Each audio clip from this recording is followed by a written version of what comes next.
अल्हम्दुलिल्लाहि रब्बिल आलमीन वस्सलातु वस्सलामु अला सय्यिदिल मुरसलीन अम्मा बाद फ़अऊज़ु बिल्लाहि मिनश शैतानिर रजीम बिस्मिल्लाहिर रहमानिर रहीम।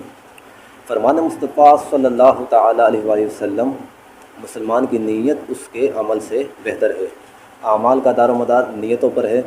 जितनी अच्छी नीयतें ज़्यादा उतना तवाब भी ज़्यादा। तो चले आए पहले सब मिलकर अच्छी अच्छी नीयतें कर लेते हैं। अल्लाह अज़्ज़ व जल्ला की रज़ा के लिए और सवाब कमाने के लिए अच्छी अच्छी नीयतें करेंगे। हदीस पाक जिसका मफ़हूम है कि मोमिन की नीयत उसे जन्नत में दाखिल कर देती है, पर अमल करते हुए अच्छी अच्छी नीयतें करेंगे। हर बार हम्द व सलात, तावुद व तस्मिया से क्लास का आगाज़ करेंगे। इंग्लिश ज़बान सीख कर दीन की इशाअत करेंगे। इस ज़बान के लोगों में दीन का काम करेंगे। इस ज़बान के लोगों को नेकी की दावत देंगे। इंग्लिश सीखते हुए जहाँ जहाँ अल्लाह पाक का ज़ाती या सिफ़ाती नाम पाक आएगा वहाँ पाक या करीम वगैरह कलिमात सना पढ़ेंगे। और जब सरकार सल्लल्लाहु ताला अलैहि वसल्लम का कोई भी ज़ाती या सिफ़ाती नाम मुबारक आएगा वहाँ सल्लल्लाहु अलैहि वसल्लम पढ़ेंगे। सहाबा कराम का ज़िक्र खैर हुआ तो रज़ियल्लाहु ताला अन्हु पढ़ेंगे। नेक लोगों के ज़िक्र खैर के वक्त ज़िक्र सालिहीन की बरकतें लुटेंगे। हस्ब मौका रज़ियल्लाहु ताला अन्हु रिज़वानुल्लाहि ताला अलैहिम अजमाइन रहमतुल्लाहि ताला अलैहि दामत बरकतहुमुल आलिया पढ़ेंगे। मक्का व मदीना का ज़िक्र खैर सुनेंगे तो ज़ादहल्लाहु शरफ़न व तअज़ीमन पढ़ेंगे। इंग्लिश सीख कर दूसरों पर अपना रौब बिठाने की बजाय उनकी भी इंग्लिश सीखने में मदद करेंगे। इंग्लिश ज़बान में दीनी कुतुब पढ़कर अपने इंग्लिश भी इम्प्रूव करेंगे और इल्म दीन भी हासिल करेंगे इंशाअल्लाह अज़्ज़ व जल्ला। मैं भी नियत करता हूँ कि शरीयत को मद्देनज़र रखते हुए इंग्लिश सिखाऊंगा, और आप भी नियत करें कि जहाँ भी मुझे शरई गलती करता हुआ पाएँ तो फ़ौरन मेरी इस्लाह करें। मुझे आएँ बाएँ शाएँ या अपने मौक़ूफ़ पर अड़ता हुआ नहीं बल्कि शुक्रिया के साथ रुजू करता हुआ पाएंगे। तो चले आएँ आज की क्लास का आगाज़ करते हैं। सल्लु अलल हबीब सल्लल्लाहु अला मुहम्मद सल्लल्लाहु अलैहि वसल्लम। In previous class we have discussed regarding sentence definition of sentence, a word or a group of words which makes complete sense is called a sentence। के पिछली क्लास में हमने सेंटेंस के बारे में हमने डिस्कस किया था कि जुमला हम किसको कहते हैं, एक लफ्ज़ या लफ्ज़ों का मजमुआ जो कि मुकम्मल सेंस दे, मुकम्मल जिससे बात समझ में भी आए उसको हम जुमला कहते हैं। And we have also discuss regarding kinds of sentence. फिर हमने जुमलों की अक़साम के बारे में हमने पढ़ा कि sentence is divided into two categories on the basis of purpose and on the basis of structure. कि सेंटेंस को हम दो कैटेगराइज में डिवाइड करते हैं, on the basis of purpose, फिर उसकी काइंड्स ऑफ सेंटेंस होती हैं, on the basis of structure there are 4 kinds of sentence.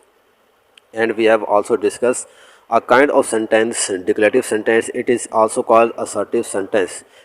Declarative sentence, a sentence that makes a statement is called a declarative sentence. Declarative sentence के बारे में हमने पढ़ा कि डिक्लेरेटिव सेंटेंस हम बोलते हैं ऐसा जुमला जिसमें किसी भी बात का बयान किया जाता है, उसको डिक्लेरेटिव सेंटेंस कहते हैं। उर्दू में इसको बयानिया जुमला कहते हैं। And it is also called assertive sentence, और इसको असर्टिव सेंटेंस भी हम कहते हैं। And declarative sentence is further divided into 2 kinds, affirmative sentence and negative sentence. Affirmative sentence it is also called positive sentence, and in Urdu it is called इकरारिया जुमला। फिर हमने अफर्मेटिव सेंटेंस के बारे में पढ़ा। अफर्मेटिव सेंटेंस इसको हम इकरारिया जुमला कहते हैं। And negative sentence in Urdu it is called इनकारिया जुमला। So all of these are the topics that we have discussed in previous class. Today we discuss interrogative sentence. आज हम next kind of sentence interrogative sentence इस बारे में हम discuss करेंगे। interrogative sentence in Urdu it is called सवालिया जुमला। interrogative sentence Urdu में इसको सवालिया जुमला कहते हैं। and the definition of interrogative sentence is sentences that ask questions are called interrogative sentence. के ऐसे जुमले जिनमें सवाल पूछा जाता है उसको इंटरोगेटिव सेंटेंस सवालिया जुमले कहा जाता है। For example, do you live here, क्या आप यहाँ रहते हैं। हाउ आर यू, आप कैसे हैं। मे आई कम इन, क्या मैं अंदर आ सकता हूँ। So all of these are interrogative sentence, सवालिया जुमले होते हैं ये। And interrogative sentence is further divided into 2 kinds. Interrogative sentence सवाली जुमले ये भी 2 तरह के होते हैं। इनको 2 काइंड्स में तकसीम किया गया है। First one is called confirmative and second one is called informative. Now we will discuss both of these kinds of interrogative sentence. अब हम इन दोनों सवाल जुमलों की जो अक़साम हैं इनके बारे में अब हम डिस्कस करेंगे। Now we will discuss the two types of interrogative sentence. First one is called confirmative sentence and the second one is called informative sentence. Confirmative, the differentiate between these two sentences, इन दोनों में फ़र्क क्या होता है कि confirmative और informative दोनों ही सवालिया जुमले होते हैं, लेकिन दोनों में फ़र्क क्या होता है अब उस बारे में भी मैं आपको बताऊंगा। Confirmative sentence it is also called yes और नो क्वेश्चन। कन्फर्मेटिव सेंटेंस जो होते हैं इनको यस और नो क्वेश्चन भी कहा जाता है। And informative sentence it is also called descriptive question. Informative sentence जो होते हैं इनको डिस्क्रिप्टिव क्वेश्चन भी कहा जाता है। Confirmative sentence you can see the name of this sentence confirmative. So first of all keep in your mind that, सबसे पहले तो आप ये बात जहन में रखें कि what is the meaning of confirm. Confirm की क्या मीनिंग होती है? The meaning of confirm is तस्दीक करना किसी बात की, जिसको हम अपनी लैंग्वेज में हम कहते हैं कि अक्सर जब हम कन्वर्सेशन कर रहे होते हैं, गुफ्तगू कर रहे होते हैं, तो हम कहते हैं कि पक्का करके बता देना कि ऐसा है या नहीं है। So it comes from the word confirm, confirmative. This word come from the confirm, कि ये जो वर्ड है ये कन्फर्म से बना है। सो कन्फर्मेटिव, जब हम किसी भी बात की तस्दीक करते हैं कि ये काम या जो भी आप क्वेश्चन पूछ रहे हैं ऐसा है या नहीं है, so we use that time confirmative sentence. तो उस वक्त हम कन्फर्मेटिव सेंटेंस यूज़ करते हैं। And the answer of this question is maybe in yes और नो। और इस तरह के जो जुमले होते हैं इनका जो जवाब होता है वो या तो यस में होता है या नो में होता है। That is why this type of sentences is called confirmative sentence. इसलिए इनको कन्फर्मेटिव सेंटेंस कहा जाता है कि इसमें हम किसी भी बात की कन्फर्मेशन कर रहे होते हैं। फॉर एग्ज़ाम्पल, क्या आप यहाँ रहते हैं? Do you live here? Do you live here, क्या आप यहाँ रहते हैं? Now the answer of this question may be in yes और नो। अब इसका जो आंसर होगा वो या तो यस में होगा या फिर नो में होगा, कि आपसे जो भी पूछा जा रहा है कि आप यहाँ पे रहते हैं, अब या तो आप जवाब देंगे हाँ या फिर आप जवाब देंगे नहीं। And informative sentence it is called descriptive question. इसको तफसीली जवाब भी कहते हैं, तफसीली सवाल भी कहते हैं।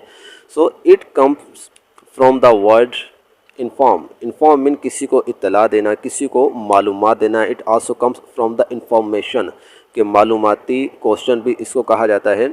इन this type of sentences we ask the information of something or someone, के इस तरह के जो जुमले होते हैं इंफॉर्मेटिव सेंटेंस, इसमें हम किसी भी शख्स या किसी भी चीज़ के बारे में इंफॉर्मेशन ले रहे होते हैं। Just like you can see the first sentence, where do you live. In conformative sentence, confirmative sentence में हमने ये पूछा था कि क्या आप यहाँ रहते हैं? Do you live here? So the answer of this question may be in yes और नो। तो इसका जो आंसर होगा वो या तो यस में होगा या फिर नो में होगा।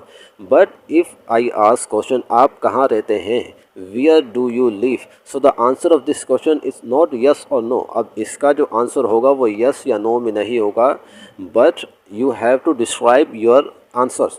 अब आपको अपना जो आंसर है, अपना जो जवाब है वो आपको तफसील से बताना होगा। आपसे इंफॉर्मेशन ली जा रही है। That is why this type of sentences is called informative sentence. इसलिए इनको इंफॉर्मेटिव सेंटेंस कहा जाता है because this type of question are used to information. ये हाँ, इस तरह के जो क्वेश्चन होते हैं ये यूज़ किए जाते हैं किसी भी चीज़ या किसी भी शख्स के बारे में इंफॉर्मेशन लेने के लिए। Second sentence, you can see the second sentence, is she cooking food, क्या वो खाना पका रही है? This is confirmative sentence. The answer of this question is maybe in yes और नो। अब इसका जो आंसर होगा वो या तो यस में होगा या फिर नो में होगा। But if I convert this sentence into informative, अगर इसी सेंटेंस को मैं इंफॉर्मेटिव में कन्वर्ट करता हूँ, so what is she cooking, वो क्या पका रही है?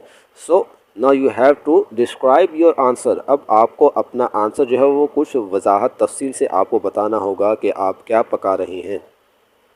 Next example, can they drive a car, क्या वो कार चला सकते हैं? So the answer of this question may be in yes और नो। इसका जो आंसर होगा वो या तो यस में होगा कि अगर चला सकते तो वो यस बोलेंगे, अगर नहीं चला सकते तो वो नो बोलेंगे, नो नहीं बोलेंगे। But if I convert this sentence into informative, लेकिन इसी को अगर हम इंफॉर्मेटिव में लेते हैं, so the sentence is how can they drive a car, वो कार कैसे चला सकते हैं। So the answer required some information, अब ये इंफॉर्मेशन ली जा रही है कि वो कार कैसे चला सकते हैं। अब they have to describe the process of driving a car, अब उनको जिनसे भी ये पूछा जा रहा है, अब उनको कार चलाने को जो भी प्रोसेस है उस बारे में इंफॉर्मेशन उनको देनी है। नेक्स्ट एग्जांपल, क्या मेहमान आ गए हैं, have the guest come. So the answer of this question may be in yes और नो। अब इसका भी जो आंसर होगा वो या तो यस में होगा या फिर नो में होगा, कि अगर मेहमान पहुंच चुके हैं तो यस, और अगर मेहमान नहीं पहुंचे so the answer of this question is no, तो इसका आंसर जो होगा वो नो में होगा। But if I convert this sentence into informative, अगर इसी को हम इंफॉर्मेटिव में लेते हैं, so the question will be when have the guest come, कि मेहमान कब आए हैं। So the answer of this question is not yes और नो। अब इसका जो आंसर होगा वो यस और नो में नहीं होगा, but you have to describe your answer, अब आपको अपना जो भी आंसर है उसको डिस्क्राइब करना है। So hope all of you got clear all the points regarding conformative and informative sentence. Both of these are interrogative sentence. ये दोनों ही सवालिया जुमले होते हैं। And interrogative sentence further divided into these two kinds. Interrogative sentence सवालिया जुमले उनको ये दो kinds में तकसीम किया गया है, conformative and informative. Conformative it is also called yes or no question, and informative it is also called descriptive question. The major identification of conformative sentence. Confirmative sentence इसकी जो मेजर आइडेंटिफिकेशन है वो क्या है, how can you identify whether the sentence is confirmative और informative, कि अगर उर्दू में जुमला लिखा हो इंटरोगेटिव सेंटेंस, सवालिया जुमला अगर उर्दू में कहीं लिखा हुआ हो, so how can you identify the sentence is confirmative और इंफॉर्मेटिव, तो आप कैसे पहचानेंगे कि ये सवालिया जुमला कन्फर्मेटिव है या इंफॉर्मेटिव है। So the answer of this question is कि confirmative sentence always starts with the word क्या। उर्दू में कन्फर्मेटिव सेंटेंस इसके शुरू का लफ्ज़ होता है क्या। You can see all the sentences, ये तमाम सेंटेंसेस में आप देख सकते हैं the starting word of this sentences are क्या, कि क्या आप यहाँ रहते हैं, क्या आप खाना पका रही हैं, क्या वो कार चला सकते हैं, क्या मेहमान आ गए हैं। And in English the identification of confirmative sentence, in English confirmative sentence starts with helping verb, auxiliary verb and modal verb. Confirmative sentence English में इसकी आइडेंटिफिकेशन ये है कि कन्फर्मेटिव सेंटेंस ये हमेशा हेल्पिंग वर्ब या फिर मॉडल वर्ब से स्टार्ट किए जाते हैं। Helping verb is, am, are, was, were, has, have, will, shall, all of these are called helping verbs, and modal verbs can, could, may, might, should, must, all of these are modal verbs. So in Urdu the identification of conformative sentence, Urdu में conformative sentence की पहचान ये है कि इसके जुमलों के शुरू में लफ्ज़ होता है क्या। And in English the identification of conformative sentence is this type of sentences start with auxiliary verb. Auxiliary verb it may be a helping verb or it may be a modal verb, कि confirmative sentence English में या तो इसके शुरू में helping verb होगा कोई, या फिर कोई ना कोई मॉडल वर्ब ये लगाया जाएगा। And the identification of informative sentence, informative sentence इसकी पहचान ये है कि there must be an WH word in this sentence, कि उर्दू में इसकी पहचान है कि जुमले के बीच में कहीं ना कहीं WH वर्ड लाजमी होगा। अब WH वर्ड्स क्या होते हैं, जस्ट लाइक इन उर्दू कहाँ, जैसे कि आप ये देख सकते हैं कि हर सेंटेंस में WH वर्ड ये लगाया गया है। फर्स्ट सेंटेंस में है कहाँ, इन सेकंड सेंटेंस क्या, इन दिस सेंटेंस कैसे, इन दिस सेंटेंस कब। All of these are WH words. This is the identification of informative sentence in Urdu, कि ये तो आइडेंटिफिकेशन है कि इंफॉर्मेटिव सेंटेंस को आप उर्दू में कैसे पहचानेंगे, कि इनके बीच में कहीं ना कहीं WH वर्ड लगाए जाते हैं। उर्दू में जो WH वर्ड होते हैं, कब, कहाँ, क्यों, कैसे, all of these are WH words. And in English it is called where, what, how, when. So informative sentence, the type of sentences starts with WH word in English, के English में इनके शुरू में WH word लगाए जाते हैं। So how many WH words we will discuss। अब WH word कितने होते हैं और कौन कौन से होते हैं इस बारे में भी मैं आपको बताता हूँ। All of these are WH words। WH words ये तमाम आप स्क्रीन पर देख रहे होंगे। All of these are WH words। What क्या, वेयर कहाँ, व्हेन कब, हु कौन, होम किसको, हुस किसका, किसकी या किसके, विच कौन सा, कौन सी, कौन से, हाउ कैसा, कैसी, कैसे, वाई क्यों। So all of these are WH words. ये तमाम WH वर्ड्स होते हैं। WH वर्ड्स भी मैंने आपको बता दिए और उर्दू में इनकी मीनिंग भी उनके सामने लिखी हुई आपको नज़र आ रही होंगी। Now we will discuss some points regarding interrogative sentences. अब इंटरोगेटिव सेंटेंस से रिलेटेड कुछ पॉइंट्स वो अब हम यहाँ पर डिस्कस करेंगे। Sometimes a question mark is the only way you can tell whether a sentence is a question or a statement। कि कभी कभार ऐसा होता है कि सिर्फ क्वेश्चन मार्क ही एक ओनली मेथड होता है by which you can identify, जिसके ज़रिए से आप सेंटेंस को पहचानते हैं कि वो इंटरोगेटिव सेंटेंस है या फिर वो स्टेटमेंट है। Just like this examples you can C on the screen. Screen पर आपको दो सेंटेंसेस, दो एग्जांपल्स आपको नज़र आ रही होंगी। First one is Zubair is leaving this afternoon. Zubair आज दोपहर को रवाना हो रहा है। This sentence is a statement. And second one is Zubair is leaving this afternoon and at the end of this sentence there is a question mark. और इसके आखिर में आपको नज़र आ रहा होगा कि इसके आखिर में क्वेश्चन मार्क है। So it is an interrogative sentence. तो ये एक इंटरोगेटिव सेंटेंस है। And this type of method usually use in written language. कि अक्सर इस तरह का जो मेथड होता है वो रिटन लैंग्वेज में ही ज़्यादातर यूज़ किया जाता है। जैसा कि पॉइंट से ही आपको ज़्यादा शो हो रहा है कि सिर्फ अगर क्वेश्चन मार्क उसके एंड पे होगा तो आप आइडेंटिफाई कर सकते हैं कि सेंटेंस अगरचे उसका स्ट्रक्चर एक स्टेटमेंट होगा, डिक्लेरेटिव सेंटेंस स्ट्रक्चर होगा, but at the end of there is a question mark. अगर आखिर में क्वेश्चन मार्क होगा so it will be considered as an interrogative sentence. And it is also happen in language, spoken language. के spoken language बात करते हुए गुफ्तगू में भी बाज़ औक़ात ऐसा होता है कि लहजा जो होता है, आपका जो लहजा होता है, बात करने का जो अंदाज़ होता है, वो भी एक स्टेटमेंट को इंटरोगेटिव सेंटेंस में कन्वर्ट कर देता है। जैसे फॉर एग्ज़ाम्पल अगर मैं एक सेंटेंस बोलूँ कि वो आ रहे हैं, now this is an statement, ये एक स्टेटमेंट है, वो आ रहे हैं। और अगर मैं इसी सेंटेंस को इस अंदाज से बोलूँ वो आ रहे हैं, so it is an interrogative sentence. तो लहजा जो होता है ये भी एक स्टेटमेंट को एक इंटरोगेटिव सेंटेंस में कन्वर्ट कर देता है। And if you take these two examples that you are seeing on the screen, जो सेंटेंसेस आप स्क्रीन पर देख रहे हैं, अगर इन्हीं को हम इसी अंदाज में कहें इन स्पोकन लैंग्वेज अपने लहजे में, सो you can see that Zubair is living this afternoon. Zubair आज दोपहर को जा रहा है। Now it is an statement. अगर इसी को मैं अपना लहजा, अपना अंदाज़, अपना एक्सेंट चेंज करके बोलूँ, Zubair is living this afternoon, Zubair आज दोपहर को जा रहा है। Now it convert into an interrogative sentence. तो अब ये जो लहजा होता है, ये इसने लहजे ने, बोलने के अंदाज ने इस सेंटेंस को एक इंटरोगेटिव सेंटेंस में चेंज कर दिया। The next point is even if only a part of a sentence ask a question, the whole sentence is still treated as an interrogative sentence. कभी कभार ऐसा होता है कि in long sentence it is also called compound sentence. जो long sentence होते हैं, बड़े सेंटेंसेस होते हैं, उनको कंपाउंड सेंटेंसेस भी कहा जाता है। उसमें कोई एक हिस्सा इंटरोगेटिव सेंटेंस, सवालिया जुमला होता है, बट द होल सेंटेंस, लेकिन वो पूरा कंपाउंड सेंटेंस उसको एज आ इंटरोगेटिव सेंटेंस, सवालिया जुमले के तौर पर उसको लिया जाता है। For example, if you want to it now then when will you do it. For example, if you want do it now, अगर आप ये अब नहीं करेंगे, then when will you do it, तो फिर आप कब करेंगे। So it is a compound sentence, long sentence. ये एक लॉन्ग सेंटेंस है। It is also called compound sentence. इसको कंपाउंड सेंटेंस भी कहा जाता है। And in this compound sentence there is the second part is an interrogative sentence.